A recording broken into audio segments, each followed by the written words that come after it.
Hello guys, Assalamu alaikum. Let's fill my bullet journal for Feb 25, 2024. For my health log, I was feeling well yesterday, Alhamdulillah. And for my rate my day, I'm going to give it a 5 star. For the anxiety tracker, I had no anxiety. And for the dream tracker, as usual, I don't remember my dream. For the weather tracker, it was both sunny and cloudy. And for the stress log, I had no stress, Alhamdulillah. For the sleep tracker, I sleep between 10 to 12 or for my rate my sleep I'm going to give it a 5 star. For the reading tracker I haven't read even a single page yesterday.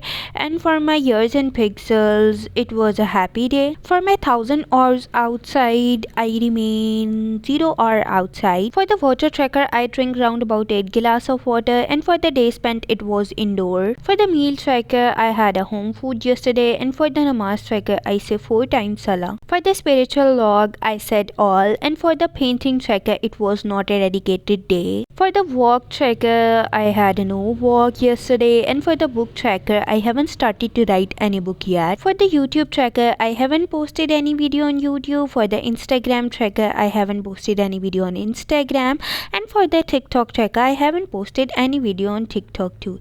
That's it. Have a nice day. Bye bye.